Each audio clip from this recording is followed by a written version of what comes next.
What if Sansa pushed and killed Joffrey? Part 2. Let's explore the depths of it in the video. Cersei Lannister looks across the table to where Harry Strickland is waiting. Despite calling him a sellsword, she cannot find anything fierce about the Captain General. But he still controls the largest and most respected sellsword company in the known world. I think you know why I'm here. News of the Seven Kingdoms has doubtlessly reached your ears. Where there is war, there is gold, and I require soldiers. Many of them, and your Golden Company remains one of the finest in the world. I see, Your Grace. But before we discuss matters, I do require certain assurances of success. Meaning? Begging your pardon, my lord, but you are not faring so well. First, your grandson is killed by his own bride, and then you are driven from King's Landing by Renly Baratheon. And then you must come to terms with this boy king from the north. You must admit, the odds do not look good. The Golden Company is good, but we're not that good. My house has indeed suffered some reversals, but I assure you Robb Stark is not a threat. In truth, he owes his continued independence to my house. That leaves only Renly, and he is in King's Landing. He only has a small force in the Reach. If you require payment, then you may take the wealth of Highgarden. That is a bold plan, I admit, although an expensive one. We will require funds to transport our soldiers, horses, and even the elephants. It will be difficult. That is not even mentioning the provisions we require. You've been in exile for quite some time now, it seems. You should know there is a saying about my house. A Lannister always pays his debts. Very well then. If you can provide us the down payment, I suppose we can send our troops eastward. The two of them clasp hands and discuss some of the finer details. Once those are done, Harry takes his leave and returns to his barracks. However, as he departs, another figure watches from the shadows and approaches him. Harry explains that the contract has been signed and they will be sailing west soon. John Connington smiles and nods his head. Everything is going according to plan. Soon enough, they will be sailing westward, and with them, the true king of Westeros. Meanwhile, the war continues to rage in the Seven Kingdoms. Tywin Lannister continues his campaign of raids and harassment against the Reach. Rather than a full-scale invasion like what he did in the Riverlands, he opts for a smaller force of seasoned raiders and elite cavalry, led by the Mountain and Adam Marbrand. These men attack the border castles and strike at nearby villages, but don't engage Mace Tyrell's host. They focus on terror, striking supply lines, torching granaries, and ambushing isolated detachments. Mace, eager for a decisive victory, pursues Tywin aggressively, but the older lion feigns weakness. However, he only has 10,000 men, and Tywin's seeming reluctance makes it seem like that is all he requires. Instead, the bulk of the Reach forces remain in the Riverlands, warring with Robb Stark. Renly Baratheon, King of the South, has no such strategies, and commits to an invasion, fighting Robb in a brutal series of battles. Despite being outnumbered, Robb proves himself the superior strategist, outmaneuvering Renly's lords and winning key engagements. He has the Rivermen act as pirates and raiders, using the rivers to strike swiftly and disappear before Renly can attack. When they do clash in the field, Robb is usually holding fjords, defending castles, and striking from the hills. These tactics are highly effective and result in the deaths of many of Renly's best and brightest knights. But for all their success, they cannot fully halt the invasion. Renly's army is 5 times the size of Tywin's, and he can easily spread his forces and search for weaknesses. Every victory for Robb is costly, and the Southern King continues his inexorable push northward. Sensing the deadlock in the Riverlands and recognizing an opportunity, Tywin Lannister approaches one person who has remained out of the war, Peter Baelish in the Vale. Littlefinger has never made any secret of his longing for Catelyn Stark, and requests Tywin secure a marriage alliance for him in exchange for the Vale-saving Robb. With these assurances in hand, he reaches out to Robb Stark with an unexpected proposition: the full backing of House Lannister in exchange for recognizing Tommen Baratheon as the rightful heir to the Iron Throne. It is pure political extortion, and everyone knows it. However, Tywin does not care and continues to ramp up the pressure, even encouraging the raids of Balon Greyjoy to the north and recruiting some raiders into his fleet. To solidify this alliance, Catelyn Stark must also marry Littlefinger. The Northmen are all horrified by this, but it is also politically impossible to refuse. She had essentially married off her son to one of Walder Frey's daughters. To refuse her would appear incredibly hypocritical, especially when it can save their kingdom. With his forces stretched thin and no clear path to ultimate victory, Robb reluctantly agrees. As the war drags on, the tides shift dramatically. At the peak of another pitched battle between Robb and Renly's army, the Knights of the Vale, led by Jon Royce, descend upon Renly's rear. The sudden assault throws the Baratheon host into disarray. What had been a grinding campaign transforms into a rout as the Vale Knights hit their supply lines. Within days, a dozen of their holdings fall, forcing Renly to retreat or be cut off. As the main offensive fails, Tywin Lannister finally decides to strike. While he was fighting a defensive war, the Golden Company was secretly funneling into the Westerlands, and as Mace begins his offensive, Tywin unleashes them upon him. The Lannister raiders who had been terrorizing the Reach all retreat to Krakenhall, which is at the border territories. Mace is in hot pursuit, cutting down any raiders too slow to stop him. His army first surrounds the castle as he orders his infantry to bring up the siege weapons through the ocean road. To reach the castle, they must pass through the nearby woods, and it is there that Tywin strikes. While Mace certainly anticipates an ambush, given the size of the Lannister host, he was expecting a few raiders and nothing more. Instead, he is greeted by thousands of hardened mercenaries. They emerge from the forest, raining arrows down upon the infantry. But as the foot soldiers lock shields and try to get into defensive formations, a thunderous bellow shakes the trees and sends leaves raining down. Elephants burst between the trees, knocking men over and throwing their forces into disarray. Only then do their infantry come running out and push through the gaps and battle the infantry. Those that don't quickly set fire to their siege engines. The battle soon turns into a massacre as Reachmen either run back to their homes or Mace Tyrell's camp, bearing news of what happened. The Lord of the Reach is shocked to hear this news, especially once he receives news that Tywin Lannister is taking the field himself. He is now marching out with an army of almost 15,000 strong, not even counting the Golden Company, who are threatening his rear. While some of the Reach Lords desert and manage to make their way back safely to their home territory, the rest are captured along with Mace Tyrell.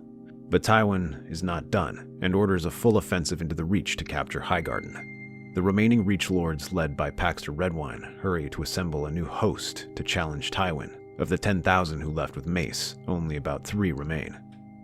Tywin takes the lead, having most of the Golden Company march with him, with a small force remaining behind to watch their flanks and prevent any future incursions. They push deeper and deeper, with the Golden Company providing their worth on the battlefield. While they are known as effective soldiers, they seem particularly bold under Tywin. They rampage across the Reach, forcing their way through the region as Renly hurries to send men back to reinforce the undefended area. But until then, the Westermen and their sellsword allies have free reign. During the siege of Highgarden, Jon Connington is the first over the walls and helps open the gates for the rest of their army. When Sir Fossaway tries to check their advance in a nearby river, Franklin Flowers of the Golden Company leads a charge and secures a foothold for them. Lastly, Roland Duckfield leads the capture of Bitterbridge, securing their crossroads to the Stormlands. Meanwhile, the Northern War is reinvigorated with the arrival of the Valemen. Although technically sworn to House Lannister, many of the lords feel closer kinship to the Starks and eagerly place themselves under his command. They drive back Renly from the Riverlands entirely, and with the Reach under that, Renly is only left with Stormlanders to defend King's Landing. Jon Connington is quick to notice this, seeing how gifted the Starks are and how many allies they have accumulated. Although Lord Tywin does not wish to admit it, he is a junior partner. Robb commands more troops and has more allies, and his forces remain intact. In contrast, Tywin's forces are exhausted, and he has only managed to survive thanks to Robb Stark not wishing to fight against him. Even with their new allies in the Vale, their support is reluctant at best. But should this situation change, then Jon does not doubt who will triumph. Jon begins to secretly send letters to them, offering a secret alliance with them and even offering to marry Sansa Stark with Aegon VI. The offer is certainly tempting for Robb, who sees it as a chance to strike back at the Lannisters, but something holds him back. He recalls how he had sworn an oath to back Tommen's claim to the throne. Although he doesn't like it, Robb cannot bring himself to break that oath, even as Jon Connington reminds him this oath was sworn under duress, just as the phrase did. But though this might be true, Robb still favors his word and refuses to break faith. More importantly, the continued threats from the Ironborn and even trouble beyond the Wall now leave them in a difficult position. This forces the Golden Company to search for new allies. While the North might not seem interested in working with them, they find allies on the other side of the continent. The Dornish have no love for Tywin and are eager to exact revenge on him. They secretly send a delegation offering to support their claim to the Iron Throne in exchange for a marriage to Arianna Martell. With this secret alliance in place, the campaign continues with the Golden Company earning their keep by fighting fiercely across the Reach. The Golden Company made sure to capture the castles and put some of their men to garrison it. Now they take full control of them, killing or capturing Westermen there and secretly making alliances with the Reachmen willing to help them. This leaves Tywin within enemy territory and allows the Reach to reorganize and launch a counterattack if that matter is not resolved. Though Tywin has the numbers, he doesn't have the time to take each castle one by one. Instead, he tries diplomacy, requesting a meeting to talk with their leader. They agree to meet at Cider Hall, but when Tywin arrives, he is surprised to see not Harry Strickland waiting for him, but Jon Connington. I suppose I should not be surprised. I doubt homeless Harry would have the stomach to do such a thing. I've heard you were dead, Lord Connington. Very well. What is it you want? You know how much your success rides on your reputation. This will put a black mark on it. Rumors of my death were greatly exaggerated. As for our reputation, well, some contracts are made with ink, and others with blood. This is far from the first time the Golden Company has played kingmaker. But if you recall your history, we've always crowned dragons, not lions. Now, will you kneel before Aegon VI? And you expect me to believe that? A dozen boys could claim to be Aegon, and they would have as much claim as your boy. Whether you believe it or not is irrelevant. You should be worrying about giving me a reason not to kill you. And what would you gain from that? You kill me now and you lose the Westerlands. You lose my gold, you lose whatever legitimacy your cause might gain. You are correct. What I believe is irrelevant. What matters is what everyone else believes. The lords and ladies, the small folk.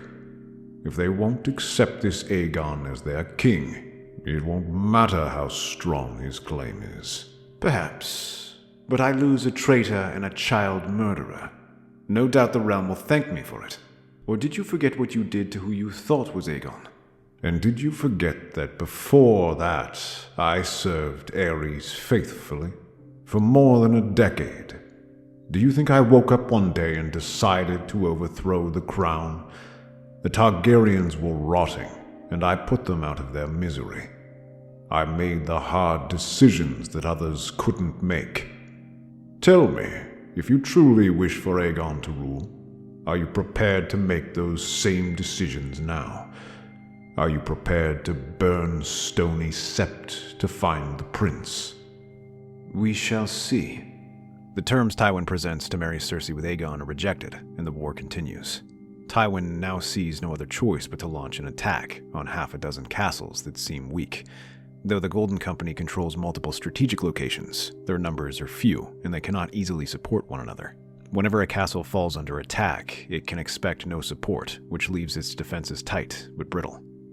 However, it also means Tywin cannot concentrate his forces, as they may rush to each other's aid. For a moment, it seems like Tywin might actually break through, but then the Dornish arrive. Thousands of them emerge from the Boneway like buzzing ants.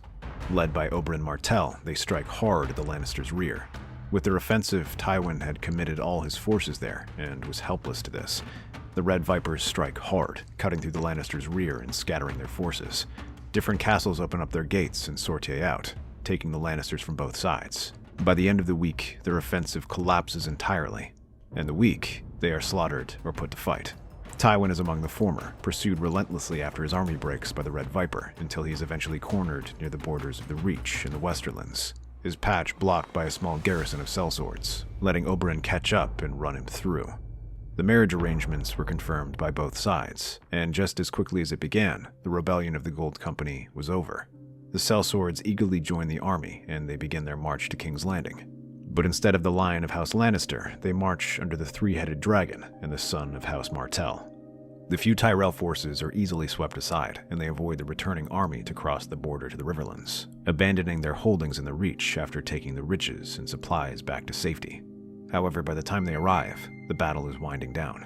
Renly's advantage was on his superior numbers, but without these forces, it was his turn to be pushed back to the Crownlands, and his forces dwindled every day. With his forces exhausted, Renly has no choice but to escape to King's Landing. By the time Jon Connington arrives, the Starks and Valemen have already begun laying siege to King's Landing.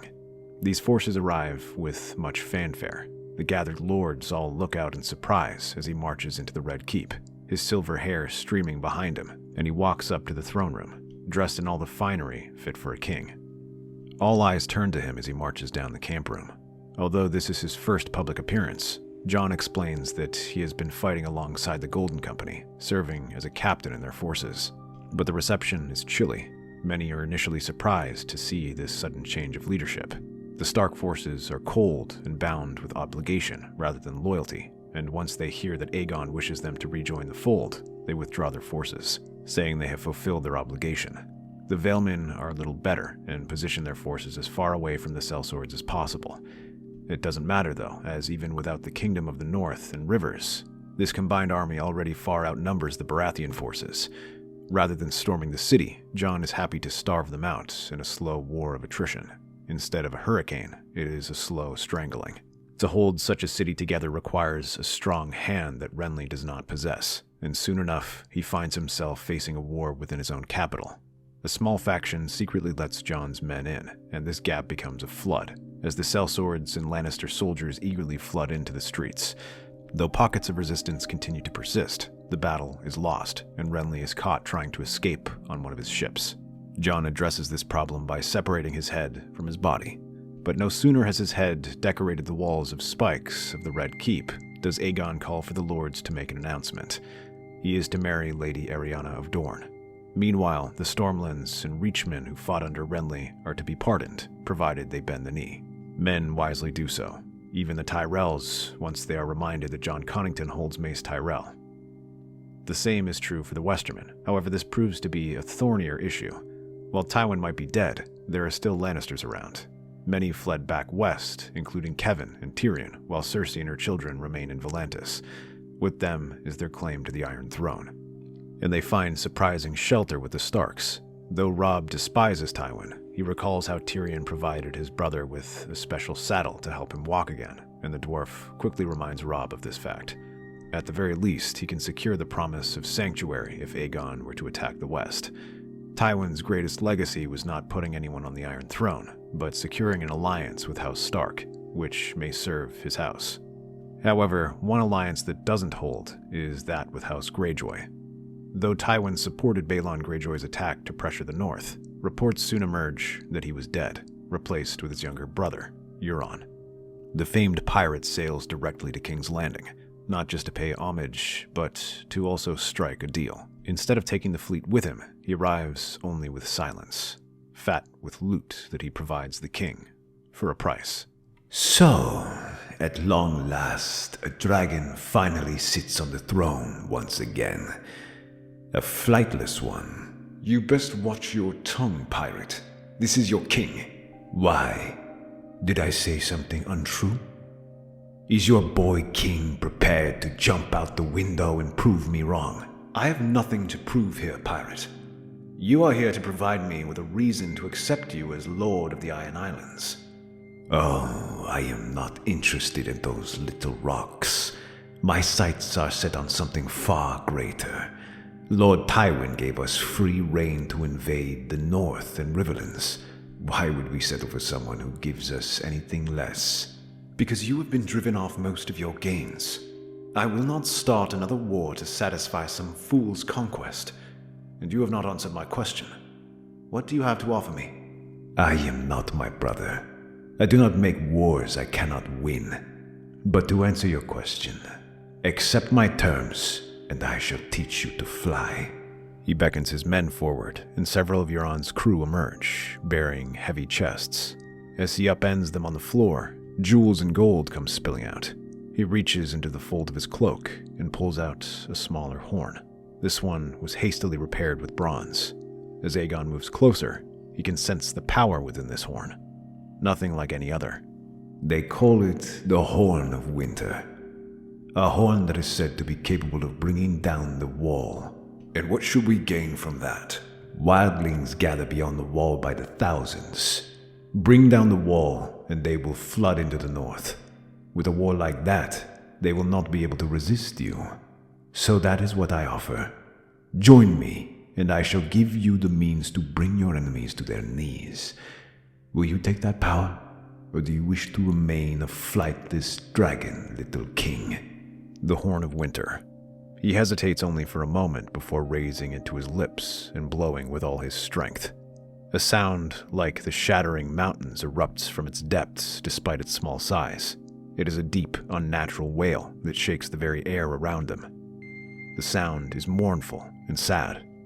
The moment the air leaves his lungs, a surge of unimaginable power floods through him. For a moment, he feels as if he could break the world as his vision blurs. His limbs tremble, and though he stands in King's Landing, something far away crumbles in response to his call. In the north, unseen to Aegon, but felt by the Night's Watch, the wall, the ancient magic holding the Great Barrier together, begins to unravel. Across its icy expanse, cracks spread like veins. Huge chunks break off and crash onto the earth, sending shockwaves across the land. Aegon staggers as the power fades from him, but exhilaration fills his chest. His eyes shift to the second horn, the one Euron promised would bring him dominion over dragons. Without hesitation, he makes his decision. He will claim the skies, just as he has claimed the earth. In the north, Robb Stark receives a dire warning. The wall is crumbling at the worst possible time. The wildlings are advancing. With winter descending, the north cannot afford to ignore such a great threat. Grim-faced, Robb withdraws a portion of his forces, sending them northward to confront the chaos spilling into his lands.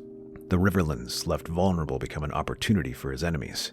Jon Connington seizes the moment. His forces surge into the Riverlands, striking deep and fast, targeting holdfasts and several supply lines. With Robb's strength divided, the once deadlocked war tilts in the favor of Aegon's cause.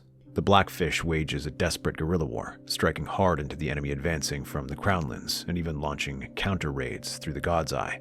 It slows their advance, but it does not halt it entirely. The Golden Company cut a swath of destruction westward, capturing Harrenhal in a matter of days. In Riverrun, the remaining leaders of the Alliance, Tyrion Lannister, Peter Baelish, and Catelyn Stark, gather in secrecy to discuss the changing situation. We have all played our hands, but the game is not over. We must decide now. Do we stand against Aegon together, or do we let him take the throne unchallenged? If we fail here, the Riverlands will burn. What choice do we have but to fight? It pains me to admit it. That is our best choice. Fight with what, exactly? The Northmen are rushing back home. The Riverlands are depleted, and the Westermen have lost their leader. It appears most of the fighting will be done by me. Therefore, it seems as though I should be the one organizing this coalition. I do not like the sound of that, Lord Baelish. What is it that you've cooked up exactly? Nothing that anyone in my position wouldn't do.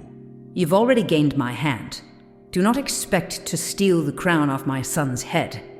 Not at all. Well, perhaps nothing quite as brazen. I do have a requirement. As I have ties with both our kingdoms, allow me to maintain peace after the war. I wish to be named Hand for King Tommen, and that my children with Catelyn Stark be named Robb's heirs. You're mad. Lesser women would order your head for such a demand. And yet, they would still agree. We live in maddening times, and that sometimes requires us to make sacrifices. Everyone except you. On the contrary, if I agree to this, I will be sending thousands of men, my people, to their deaths. But that is a sacrifice I'm willing to make. Tell me, are you willing to stomach that for the sake of your family's crowns? Both of them stare at him, wanting nothing more than to throttle him for making such a suggestion. But as they glance out the window, all they can see is the Riverlands afire, and they know that this is only the beginning. As the war spirals further into chaos, the North finds itself battling on two fronts.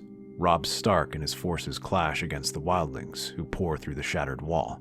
While the Night's Watch desperately tries to refortify it, their numbers are too depleted, and wildling raiders all scramble up the wall, realizing the charms have faded. With that knowledge, Mance deems there is nothing to lose. Meanwhile, Euron Greyjoy adds to the disaster. His fleet sailing up the western shores, raiding and burning coastal settlements, threatening the north from yet another front. The Lannisters, already stretched thin, struggle desperately to repel both Connington's forces and a Dornish Reach offensive on their territories. Within the Riverlands, the Blackfish takes command of their armies, gathering whoever they can and meeting the Golden Company in the south. The battles are bloody as both veteran commanders throw everything they have. It is only with the arrival of the Vale Knights that they manage to hold the line. The war teeters on a knife's edge, and every day brings new devastation. Robb Stark orders a defensive line along the last river, using the natural barriers of the north to slow the wildlings' advance. Jon Snow, commanding the vanguard, leads daring raids into their camps, setting their positions ablaze and amassing smaller warbands, giving them some success. In the Riverlands, Jon Connington marches northward towards the Twins. It is a daring move, but one that is costly as the Rivermen strike from behind, raiding their supply lines and trying to cut them off. Meanwhile, in the west, Euron Greyjoy's longships strike deep into the north's vulnerable coast. His Ironborn sack Torrhen's Square and burn Deepwood Motte. The Lannisters attempt to intercept Euron's fleet, but their warships prove no match for the seasoned raiders. Despite the overwhelming odds, Robb Stark finds some measure of success, pushing them back despite the heavy losses. The Free Folk are forced to come to terms with the bitter truth. Their greatest enemy is not the Northmen, but what lies beyond the wall. They had fled south not to conquer, but to escape. Mance Rayder soon comes to terms. He will fight alongside them provided they give his people land and protection. They make this very clear, and to Jon's horror as he watches these peace deals being signed, the wall, their greatest weapon against the White Walkers, has been weakened without a fight. Tyrion also catches wind of this and sweetens the deal, offering to let them settle in the southern Westerlands, repopulating the devastated areas and providing him with a buffer. As the remnants of the Lannister fleet arrive in the Stony Shores, driving back the Ironborn wherever they can, they also pick up the wildlings and begin to sail them back south. The balance shifts as the Free Folk join the army. Joined by giants and mammoths, they now have an equalizer for the Golden Company's elephants. Their ranks, bolstered by warriors hardened by the endless winter beyond the wall, grant the North renewed strength, enough to even the odds in the Riverlands. The Reachmen reach as far as Silverhill when the first of these warriors reach them. As they surround the castle, the mammoths and giants begin to attack. The first line of them come rushing forward, trying to smash through their defenses. However, the Reachmen, under the command of Randyll Tarly, pivot and form up in a defensive formation. The mammoths, though powerful, are not made to break through the ranks of disciplined pikemen, and their charge falters.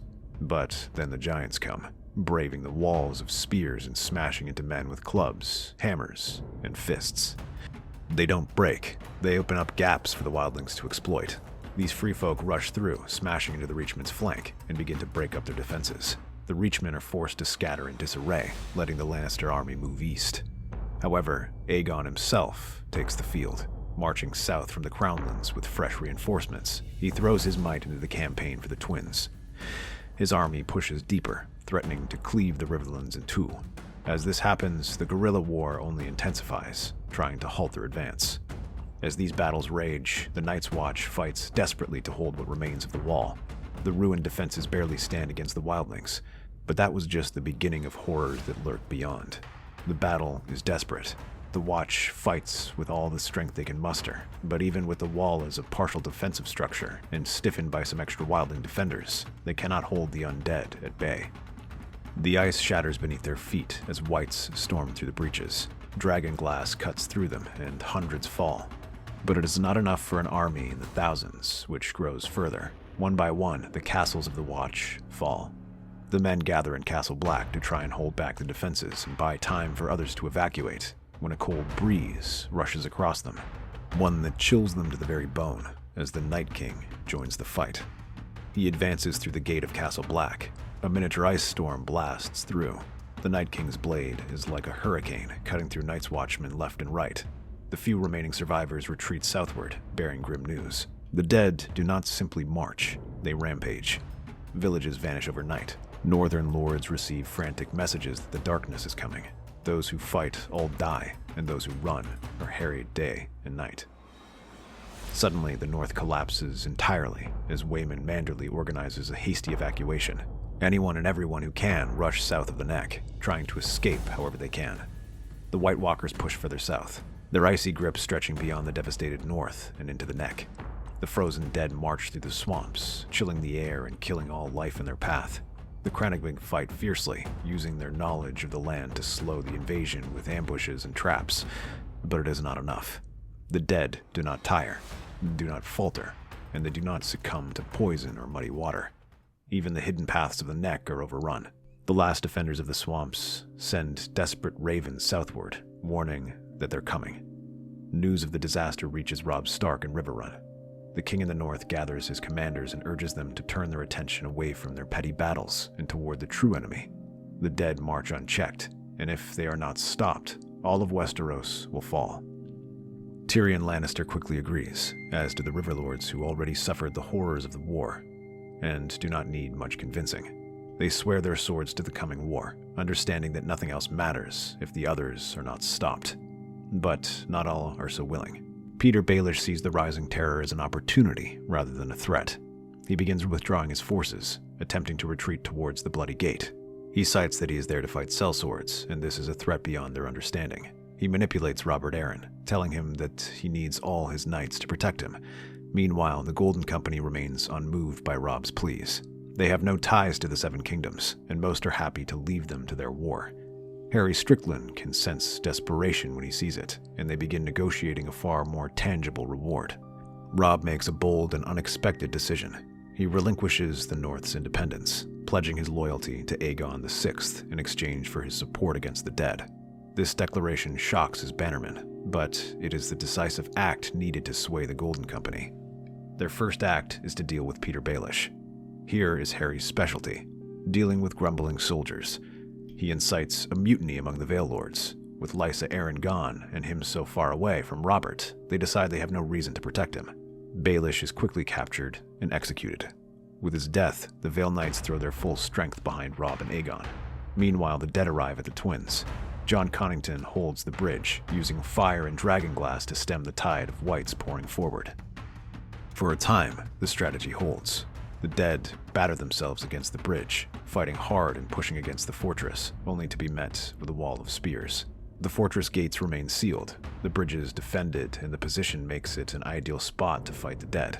For a time it seems to work, but the whites try something else. They rush towards the river, using their frozen bodies to make a bridge, until even their skeletal horses can cross.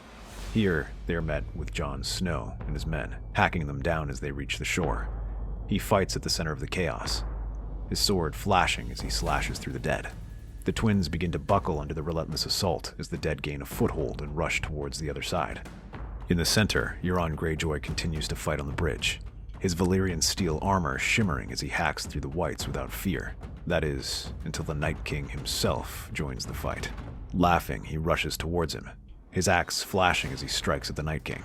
However, the ruler of the dead halted this attack with a casual parry. He glares down at Euron and then rushes at him, swinging his own blade into a strike that Euron barely blocks.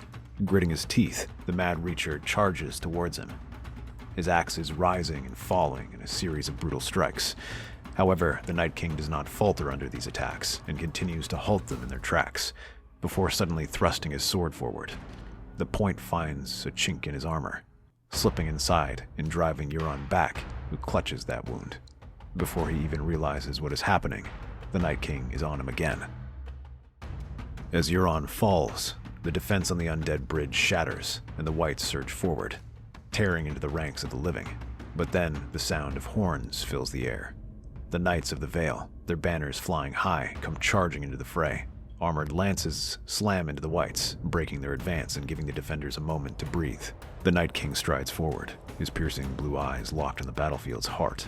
The ground itself freezes beneath his feet, and with a simple, commanding gesture, the dead rise anew, turning fallen men into enemies in an instant.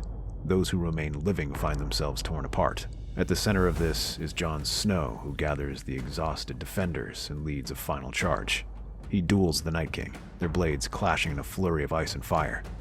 Every strike is met with unnatural speed, every thrust parried with inhuman strength. It is a losing fight, but Jon does not yield. He ducks under his strike and then stumbles from a follow-up thrust. Jon parries a third strike and pushes it back. With this moment to breathe, he pushes forward and rushes at him. though his blade whistles towards him and he drives it into his side, but that doesn't stop Jon from plunging his blade into the Night King's chest. For a heartbeat, nothing happens. Then, the Night King shatters, his form exploding into 1,000 shards of ice. The wights around him collapse instantly, crumbling into lifeless heaps. A great silence falls over the battlefield as the living stare in disbelief. The war is over. The dead are truly dead. With this war at an end, the long process of rebuilding takes place, and, as promised, Robb relinquishes his crown. Tyrion no longer has the strength to back Tommen's claim and cuts his losses. Still, the two maintain considerable influence in the rebuilding, and because of their success in the war. That's our theory. Westeros is a land filled with exciting stories and possibilities, and we love exploring them. If you want to accompany us on this journey across the Seven Kingdoms and beyond, then please like, share, and subscribe to our channel.